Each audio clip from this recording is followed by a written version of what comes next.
እንድታደርጉ እየጋበዝኳችሁ በሰማው ባነበው የማልጠግብላችሁ ወደ ትውልዶቼ ድንቅ ታሪክ ሰራችሁ። በሰማው ባነበው የማልጠግብላችሁ ወደ ትውልዶቼ ድንቅ ታሪክ ሰራችሁ። አሰላሙ አለይኩም ወራህመቱላሂ ወበረካቱ። የተወደዳችሁና የተከበራችሁ አድማጭ ተመልካቾች እንደምን ውላችኋል? እንደምን አምሽታችኋል? እኔ አብዱራሂም አህመድ ነኝ። ዛሬ እንግዲህ በምትመለከቱት በዚህ በልዩ ስቱዲዮ በዛሬው ዕለት አንድ ልዩ መሰናዶ ይዤላችሁ ቀርቤያለሁ። ኢትዮጵያ ሙስሊሞች ያደረጉትን ሰላማዊ ትግል አስመልክቶ የሚቃኝ ልዩ መሰናዶ ነው። ከፕሮግራሙ ጋር እስከ መጨረሻው ጊዜ ድረስ አብራችሁን ቆይታ እንድታደርጉ እየጋበዝኳችሁ ድንቅ ታሪክ ሰራችሁ በሚለው የሰይፈል ኢስላም ኢትዮጵያ ሙስሊሞች ያደረጉትን ትግል አስመልክቶ እሱን ነሽዳ እጋብዛችሁና መልሰን እንገናኛለን። እስኪ ነሽዳውን አብረን እንከታተል። በሰማው ባነበው የማልጠግብላችሁ ወደ ትውልዶቼ ድንቅ ታሪክ ሰራችሁ። በሰማው ባነበው የማልጠግብላችሁ ወደ ትውልዶቼ ድንቅ ታሪክ ሰራችሁ። በትግሉ ሜዳ በአመት ልፋታችሁ በሰከነው ጉዞ በሳል እርምጃችሁ በሰላም ቅየሳ ምህንድስናችሁ በማይነጥፍ መረጃ ያስደገፋችሁ መሰሪ እቅዶችን በማጋለጣችሁ ህዝብን አስደሰታችሁ፣ መንግጅሊስን አሳጣችሁ። በሰማው ባነበው የማልጠግብላችሁ ወደ ትውልዶቼ ድንቅ ታሪክ ሰራችሁ።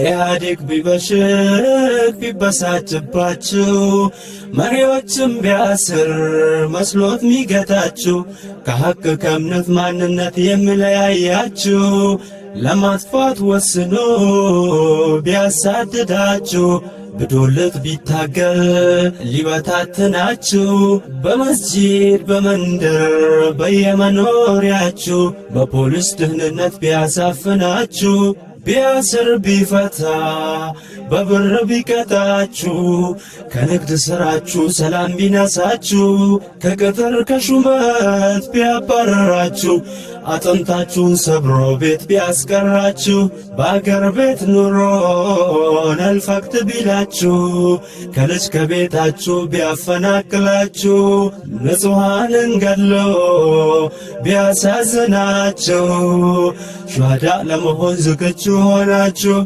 የሰላምን ትግል ሁለገብ አርጋችሁ የእስላምን ኃያልነት አስመሰከራችሁ።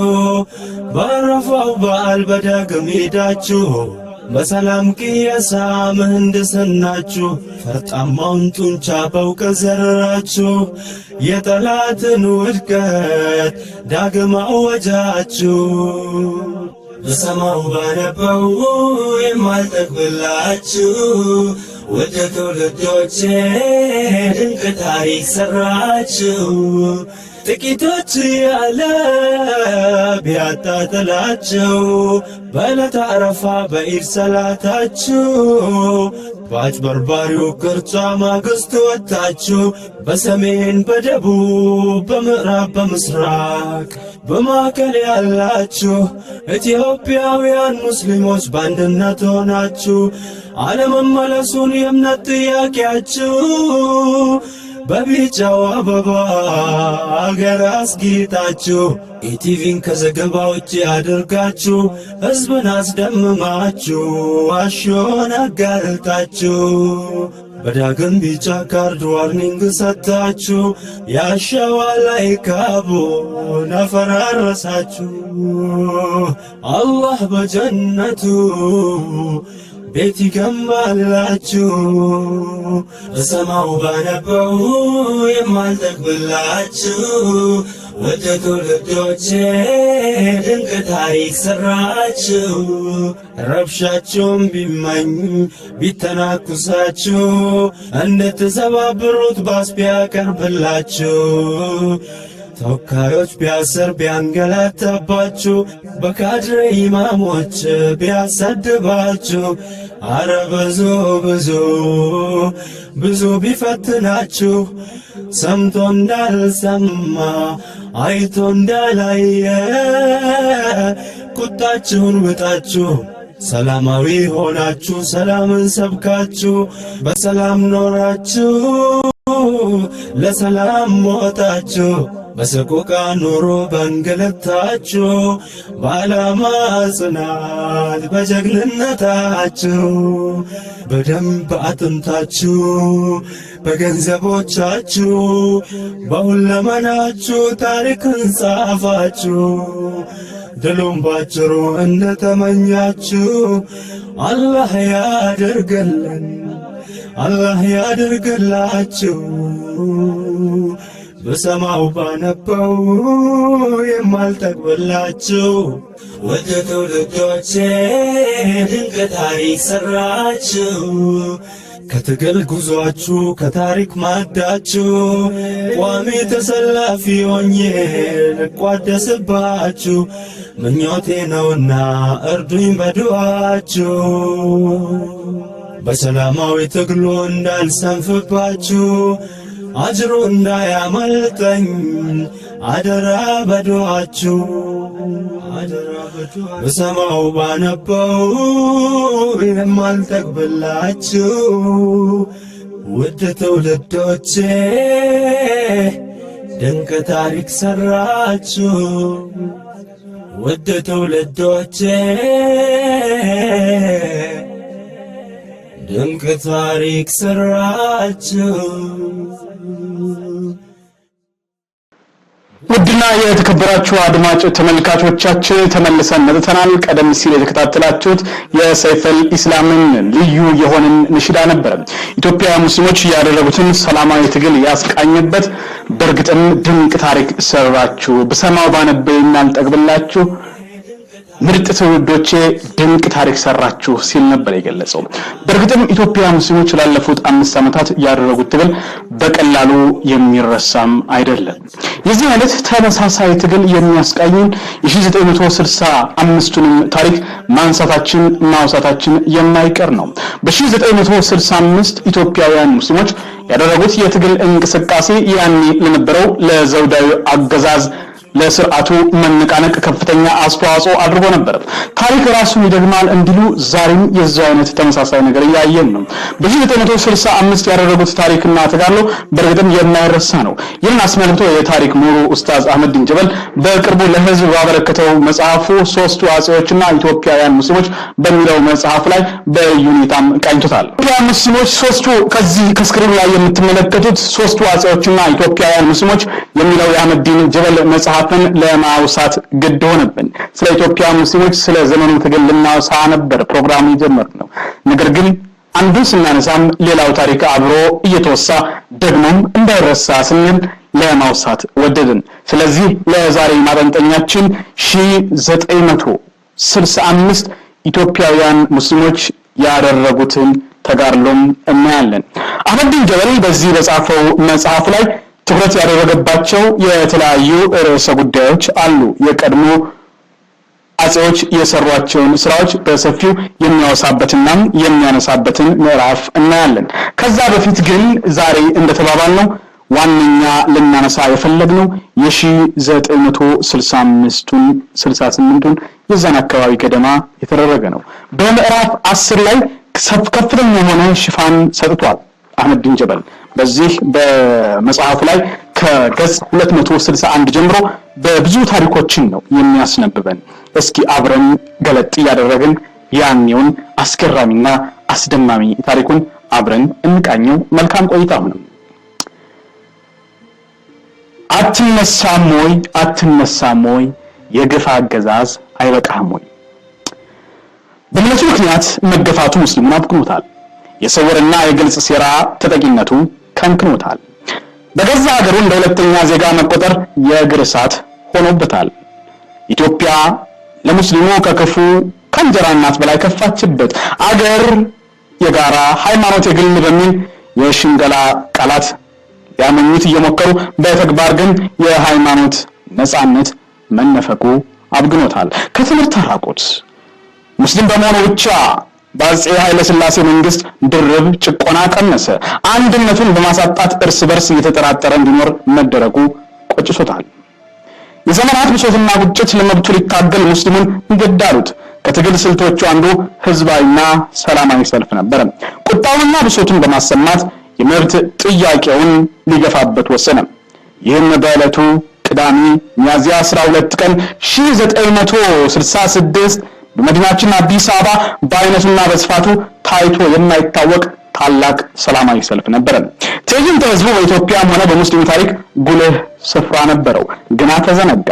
በሰላማዊ መንገድ ለሚታገሉት ፈርቀዳጅ ሆኖ ሳለ ቸል ተባለ።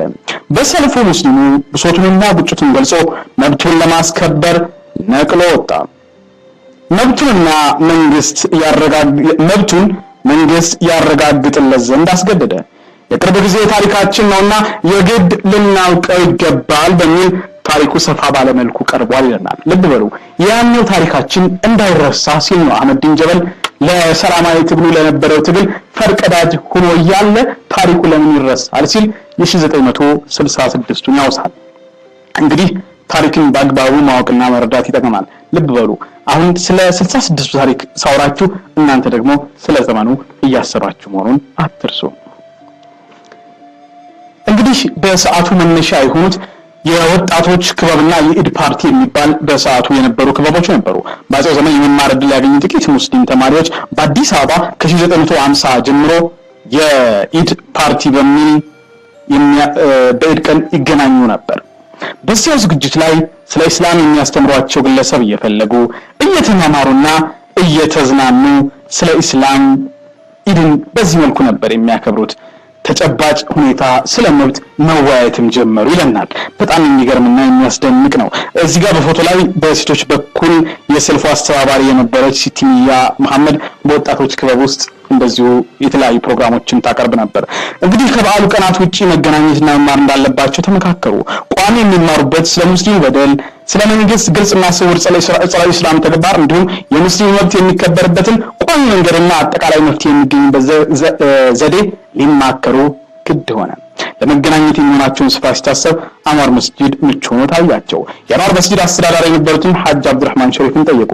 እሳቸውም ወጣቶች የሚያቀርቡ ነበሩና የመስጂዱን ቅጥር ግቢ ፈቀዱላቸው ይለናል። እንግዲህ አለፍ እያለ ነው የምንሄደው። እንግዲህ እንዲህ እያለ ተጠናከረ። በሙስሊም ወጣቶች ክበብ የተለያዩ ውይይቶች፣ የተለያዩ ፕሮግራሞች ይካሄዱ ነበር። ሐጅ መሐመድ ሳኒ ሀቢብና ወጣት መሐመድ ሐሰን በሙስሊም ወጣቶች መንፈሳዊ ክበብም በዚሁ ተሳታፊ የነበሩበትን ፎቶ ነው የምናየው። ከዛ በተጨማሪ የህግ ባለሙያና ጠበቃ የነበሩት አባብያ አባጆቢር የጅማው አባጅፋር የልጅ ልጅ ናቸው። በየቲያትር ቤቱ በሚዘጋጀው መድረክ በግልጽ ስለ ሙስሊሙ መብት መቀስቀሱን ተያያዙት ይለናል። እንዲህ እያለ በእርግጥም ታሪኩ እየገፋ ሄደ። በ1964 ዓመተ ልደት በስምና ራስ በተዘጋጀ መድረክ የእስላምና ማህበራዊ ግዴታዎች ምንድናቸው በሚል ንግግር አድርገዋል። ኢስላም ህግም ንግድም ሁሉንም ነው፣ አንድን ነገር ብቻ ነጥለን የምንመራበት ሳይሆን ሁለንተናዊ ነው ሲሉ አስተምረዋል ማለት ነው። ይህ እንግዲህ የኢስላምን ሁለንተናዊነት ዛሬም ነገም ሁላችንም ማወቅ ያለብን እውነታ ነው ማለት ነው። እንግዲህ የተለያዩ እንቅስቃሴዎች ቀጠሉ። አሁን በቀጥታ ወደ አስገራሚውና አስደማሚው ሰልፍ ወደ ተካሄደበት ምዕራፍ ልናልፍ ነው።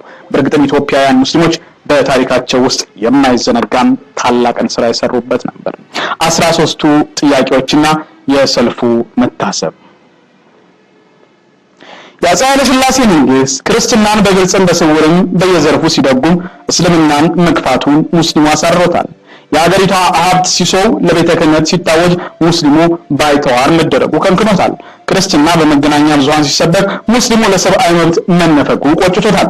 ክርስትና በየትምህርት ቤቱ በትምህርት መልክ ሲሰጥ መናቁ አሳዝኖታል።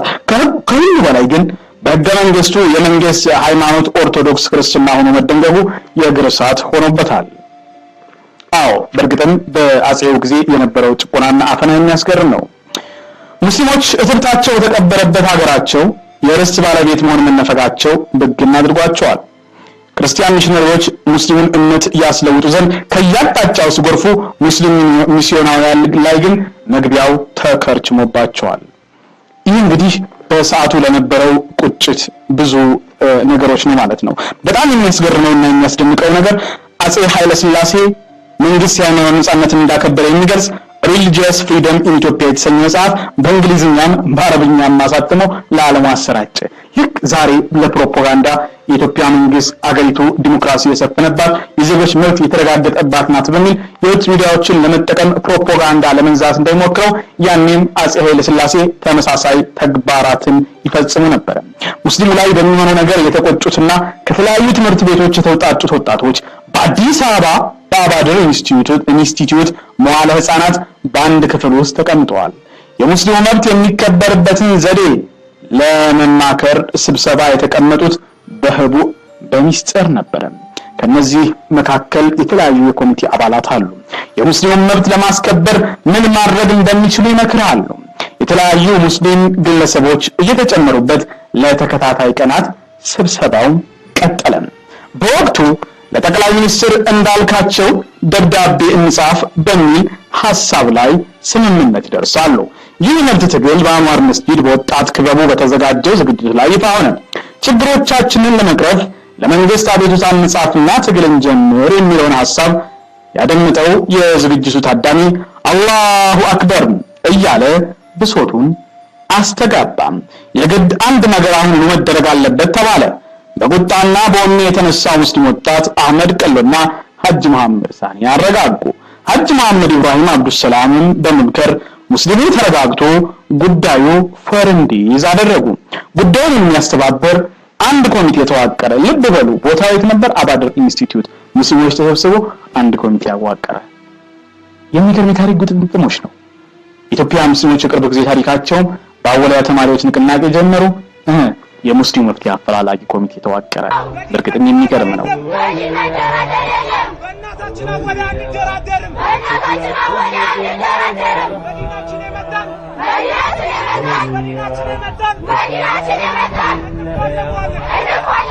የእስላም መነካት በጣም ያስቆጣቸው የአህባሽ ማሽከርከር በቅርብ ታያቸው ልጆች ተጠራርተው ያለንዳል ሰብሳቢ እውቀት ካገኙባት ወልያ ግቢ ጀርመን ተጠራርተው ያለንዳል ሰብሳቢ እውቀት ካገኙባት ወልያ ግቢ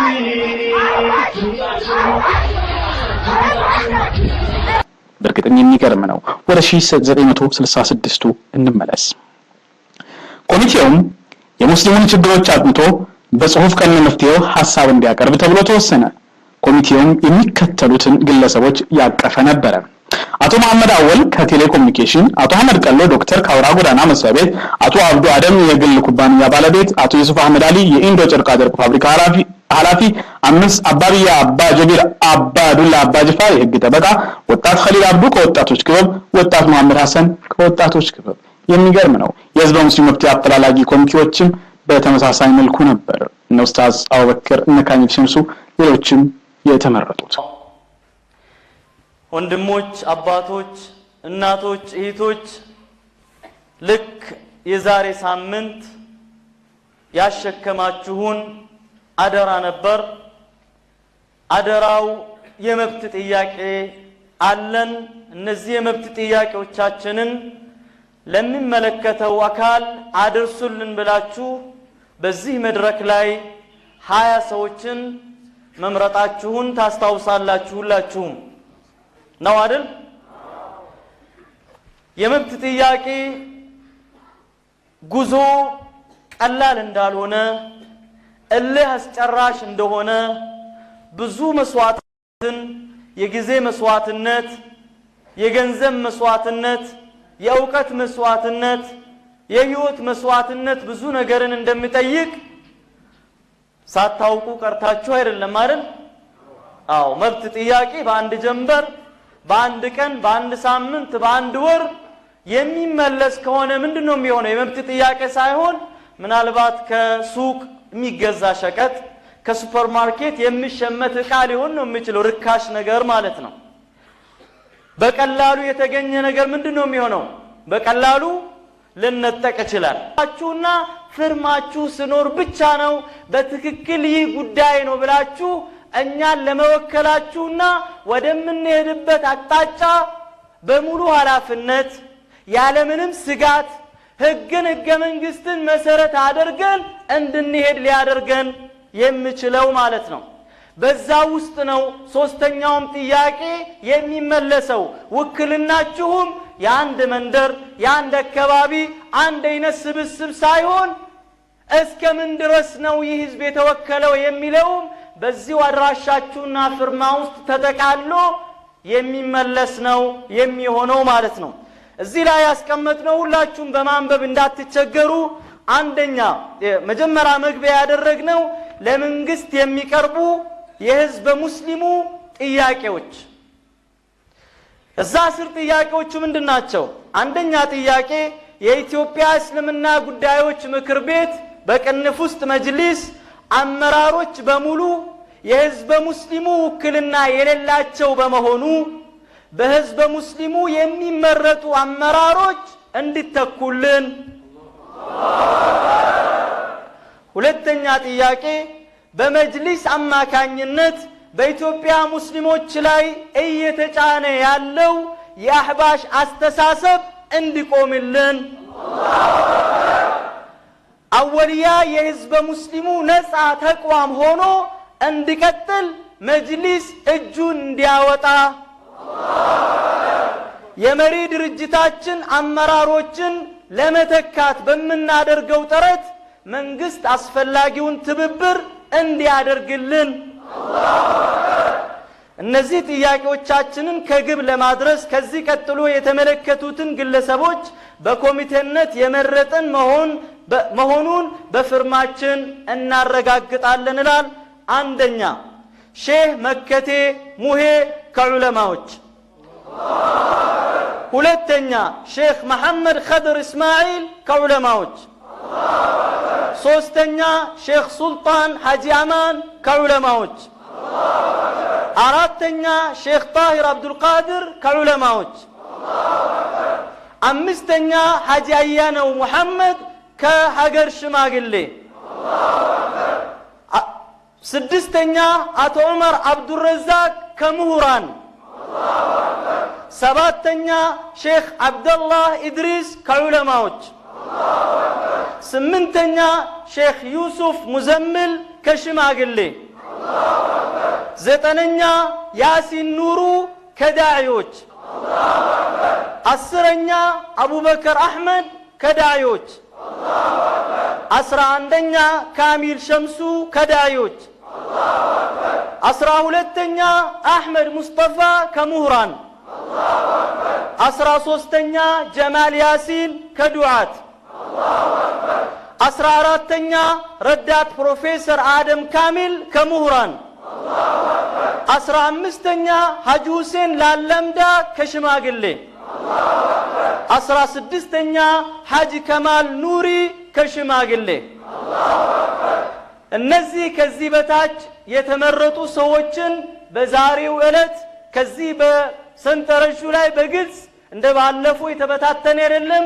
እያንዳንዱ እዚህ ግቢ የመጣ ማንኛውም ሙስሊም ይሄንን በአግባቡ ፈርሞ መሄድ አለበት። አንድ ሁለተኛ ከውጪ ያሉ ወይም መስጂድ ውስጥም ያሉ አስተባባሪዎች አሉ።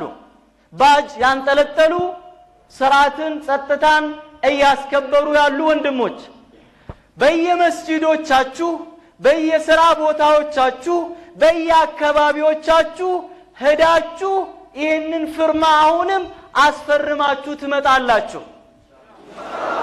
ዝግጁ ናችሁ?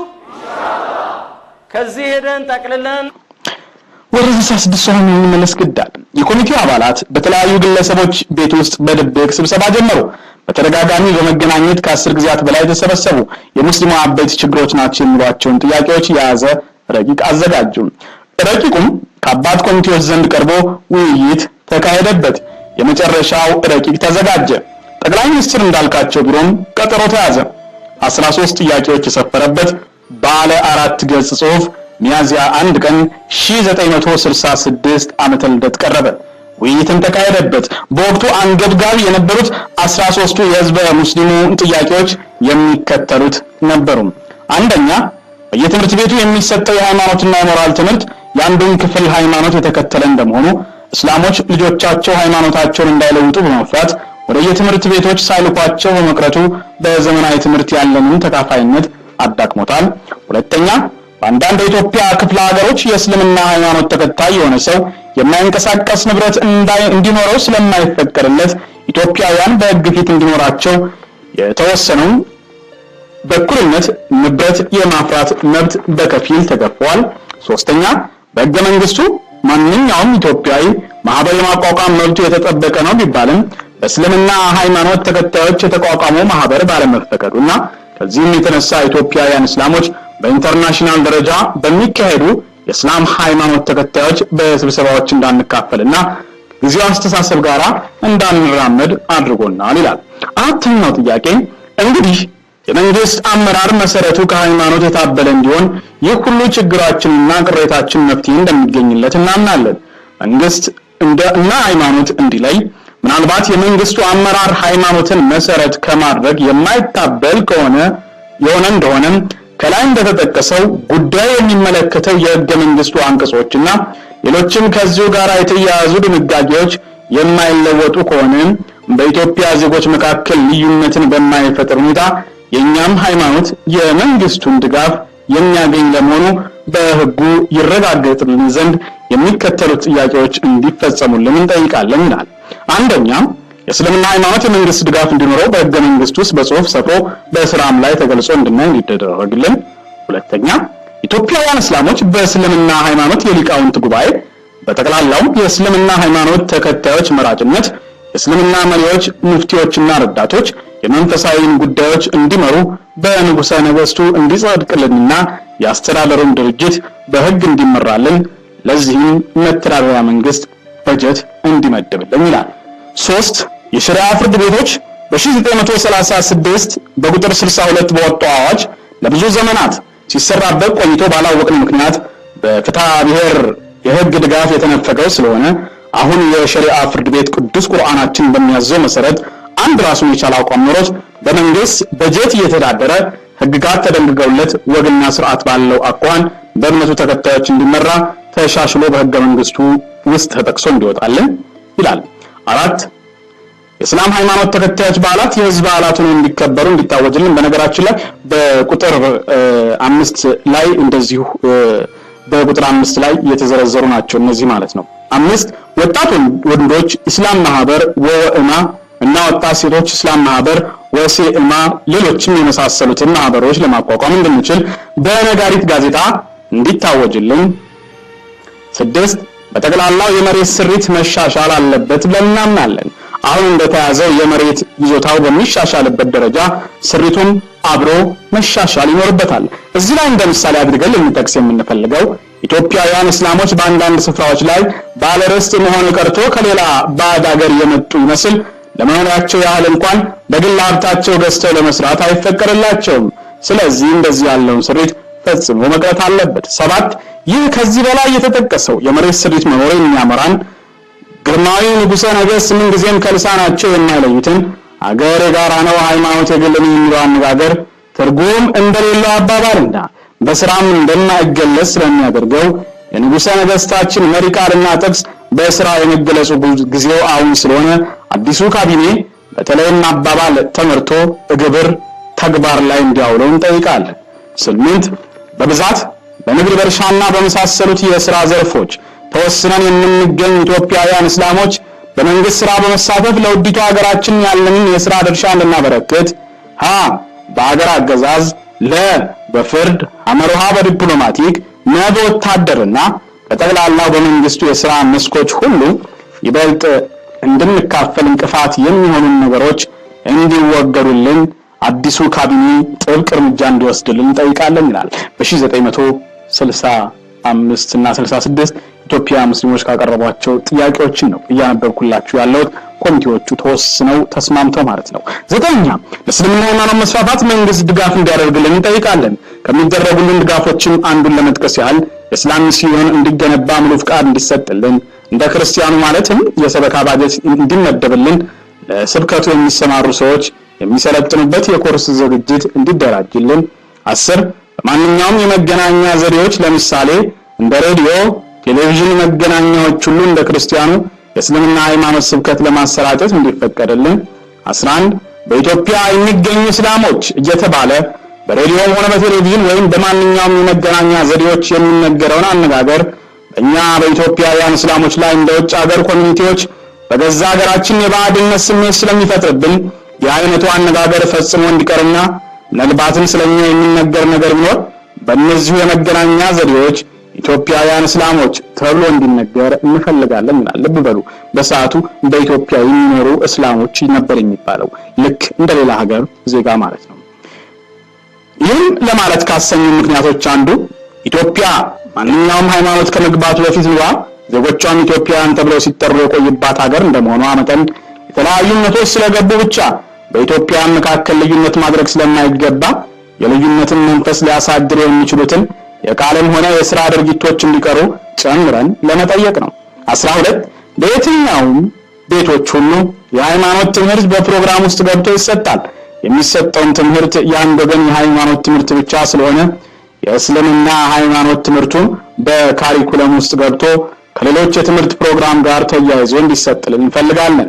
13 እንደ ክርስትና ሁሉ መንግስት በመላው የኢትዮጵያ ክፍለ ግዛቶች መስጊዶች ሊሰሩባቸው ከሚገቡ ስፍራዎች ላይ መስጊዶችን እየሰራን ከነመተዳደሪያቸው እንዲያደራጅልን ስንለምን እስካሁን በነበረው የመስጊዶቹ ይዞታ ሲሰራባቸው እንደቆየ ሁሉ በጠቅላላ መስጊዶች የሚተዳደሩት ከእነሱ ተከታዮች ከሚገኙ መዋጮና ስጦታ ስለሆነ አገልግሎቶቻቸው ለምእመናኑ ከመሆን በቀር ሌላ የገቢ ምንጭ ስለሌላቸው ንብረታቸው ሁሉ ከማናቸውም ግብር ነፃ እንዲሆኑና ከውጭ ለሚያስመጡትን ዕቃ ከቀረጽ ነፃ እንዲገባ እንዲደረግልን እንጠይቃለን ይላል።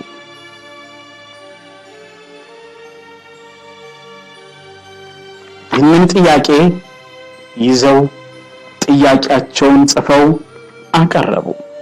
ጥያቄው ለመንግስት ከቀረበ በኋላ ምላሹን ለሙስሊም ማህበረሰብ ለማሳወቅ በአባድር ኢንስቲትዩት ትምህርት ቤት ስብሰባ ተጠርቷል። ልብ በሉ፣ ኢትዮጵያ ሙስሊሞች በአሁኑ ጊዜ በአወሊያ ተሰብስበው ጥያቄያቸውን ለመንግስት አቅርበው ምላሹን ልክ ለህዝበ ሙስሊሙ እንደሚያቀርቡት ማለት ነው።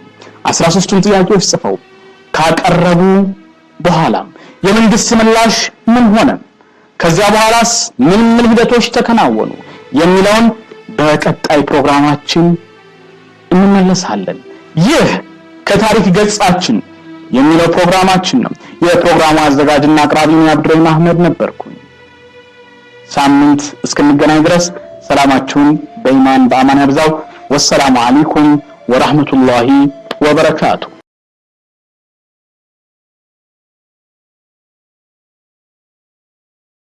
በሰማው ባነበው የማልጠግብላችሁ ወደ ትውልዶቼ ድንቅ ታሪክ ሰራችሁ።